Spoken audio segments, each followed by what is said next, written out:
Nagreklamo si Senator Soto dahil parang may sindikato, may sindikato sa loob ng Senado dahil yung draft ng Blue Ribbon Committee report tungkol sa flood control scandal may nag-leak na hindi nila nabantayan, kaya nabulabog ang Blue Ribbon Committee ngayon. Kaya ito, nagrereklamo si Senator Soto. Okay, ito, title: Soto denounces leak of draft of Blue Ribbon Committee report on flood control scandal. Kagabi ito na pinost ng Bilyonaryo News Channel. Magaling itong Bilyonaryo News marami silang sources. Nakukuha nila in advance yung mga report na ganyan. Okay, Senate President Soto on Tuesday denounced the circulation of a draft committee report of the Senate Blue Ribbon Committee on the alleged flood control scandal. Among others, the draft report recommended the filing of criminal and administrative cases against 3 of their colleagues, minority senators Jingo Estrada, Joel Villanueva, and former Senate President Francis Escudero, whom Soto ousted in a coup last September. Soto also acknowledged receiving a letter from Senate Majority Leader Juan Miguel Zubiri and Senator Sherwin Gatchalian and GB Ejer Soto. It's not an official report, sabi niya. The official one will be discussed tomorrow pa. Mali yung nag-leak na MRO, Media Relations Officer, Soto said of the committee report, as well as the withdrawal. Ayun.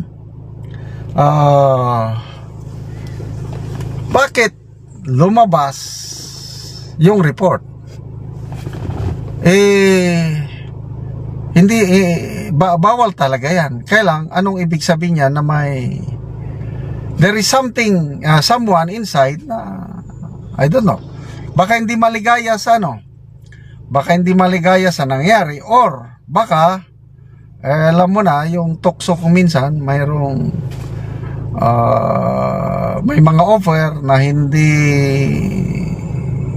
mahirap tanggihan, kaya yun lumalabas, leak report. Maraming ganyan sa kahit nga sa palasyo may mga anong tawag doon, mga palace documents na supposed to be last year yan ang dami confidential, bigla na lang lalabas. Ang palasyo sinasabi lang na hindi totoo yan. So sa palasyo noon, maraming puting ahas na nagpapalabas ng maganyang dokumento. Karamihan noon si Maharlika ang nakakatanggap ng mga leak reports. Example, yung yung PIDEA leaks. Saan ba nanggaling yun? Sa loob ng PIDEA. Binigay kay Maharlika, nilabas naman niya. Ayun na nga, yung aligasyon na ang Pangulo nung senador pa siya na-involve na siya sa mga ganyang aligasyon sa paggamit ng pinagbabawal na gamot. So, halos sa lahat ng basta depende yan sa galing ng mga Ang isang magaling din yan na kumuha ng mga report na ganyan, Manila Times. Example, sa AFP, yung dinisband silently yung Vice President Security Group, dinisband. Tahimik lang Mamaya, nilabas ng Manila Times. Mayroong general orders, tunay talaga. So ano ang implikasyon nitong leak report? Nako, may mga umaangal. At yon yung next topic ko, may 3 senador na umangal. At baka ito na yung bunsod ng hindi maligaya ang ibang senador sa majority bloc. Okay. Flood control scandal. Pinapakasuhan 3 minority black senators. Wow naman. Kumusta sa Kongreso? Sabi nga ni Senator Amy, bakit mga senador naman tinatarget? Di ba ang flood control scandal nagmula sa Kongreso? To me, that's correct. Saldico and Martin Romualdez, pinangalanan na yan ni Congressman Toby Chanco Nagalit pa nga ang Pangulo. Tinawag niya, pinagalitan si Romualdez. Bakit pinapakialaman yung budget? Pondo, tinatanggalan ng pondo ang mga flagship programs ng gobyerno at nilalagay kung saan-saan. So, nasaan ang mga kongresista? Dalawa lang ang... Hindi nga, isa lang Si Saldico lang ang alam kong nakasuhan. Correct me if I'm wrong Saldico lang ang nakasuhan. May warrant of arrest. Yung ibang mga kongresista hanggang freeze order lang. Sina Garjola, magkapatid na Yap, na freeze lang ang kanilang mga accounts. Kailan kung kaso, wala pa akong na-monitor na sinampahan ng kaso doon sa Sandigan Bayan. So ito lang si Saldico ang kongresista. Ang senador lang ex-senator. So ang tanong, big fish ba si ex-senator Revilla? To me it's not. Si Saldico, big fish? Yes. Yan. Kailang hindi naman nila mahuli-huli. So saan ang hustisya? So bakit senador ang tinatarget? Kaya hindi mo maalis yung spekulasyon dahil minority nila. Ito, spekulasyon lang ito, walang basihan. Minority black. I think si Attorney Rowena Guanzon ang nag-post nito na gusto nilang tanggalin ang mga senador sa minority black na sumusuporta kay VP Sara para pagdating ng botohan ng impeachment, mabawasan sila. Sa ngayon, yung Siyam, nawawala si Bato. Itong tatlong kakasuhan, mawawala rin. Di minus 4 na. Di 5 na lang ang boboto sa acquittal ni VP Sara. Kailangan niya ng Siyam. Parang ganon. So, good luck sa Blue Ribbon Committee report na medyo nagka-bolilyaso na. Pinos niya yung letter signed by 3 senators. Zubiri, Gatchalian, and sino itong isa?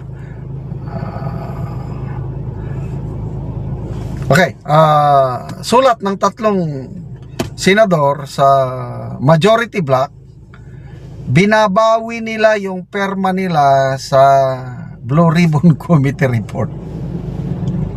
Anong ibig sabihin yan? Di ba nakakaya?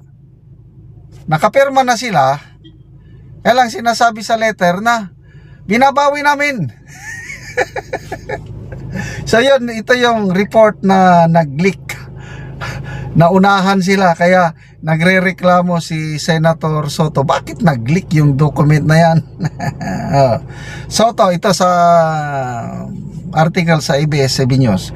Soto acknowledged receiving a letter from Senate Majority Leader Juan Miguel Zubiri, Senators Gatchalian and GB Ejercito, withdrawing their signatures from the draft report.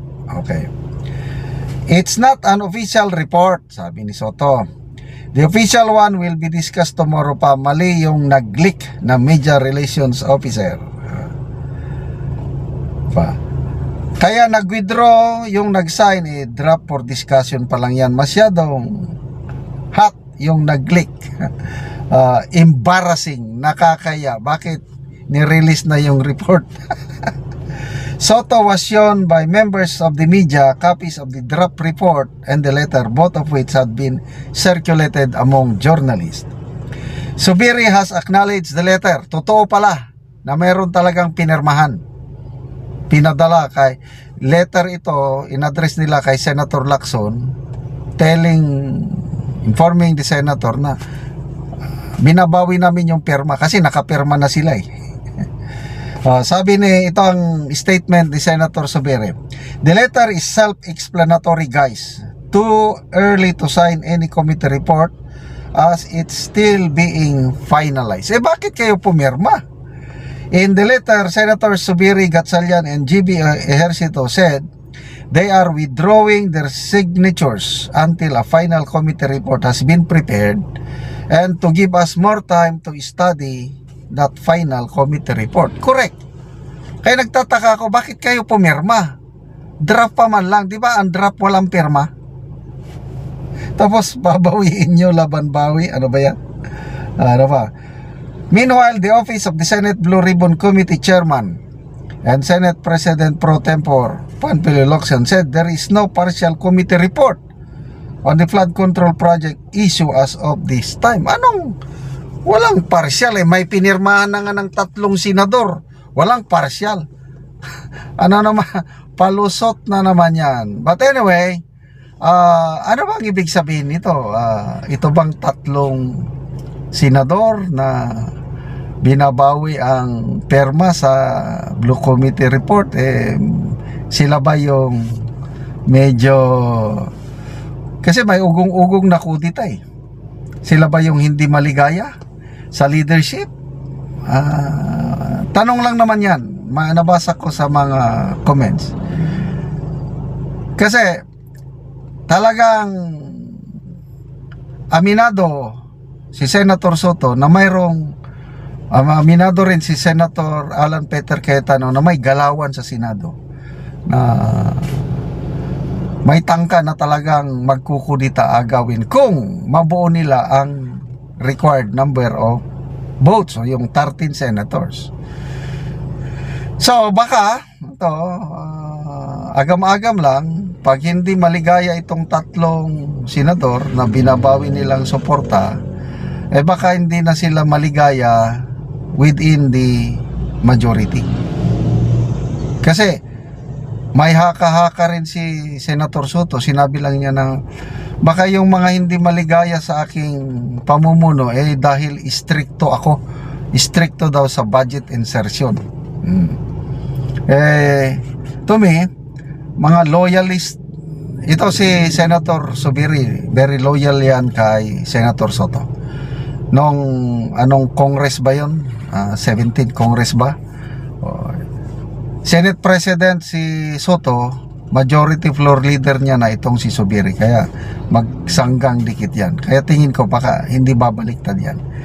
Si Gatchalian at JBRG ito posible pang babaliktad. Zubiri hindi.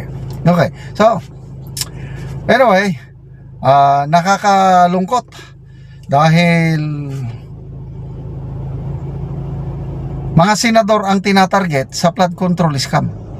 Well, wala namang problema kung talagang may kasalanan yung 3. Escudero, Escudero, Villanueva, and Jinggoy. Kung may sige kasalanan nyo, kailang bakit walang mga congressman? Diba nagsalita na nga si Orly Gutesa, pinangalanan na si Romualdez. Tapos binaliwala lang ang testimony ni Gutesa. O nagsalita na rin si Diskaya, nabanggit ng pangalan ni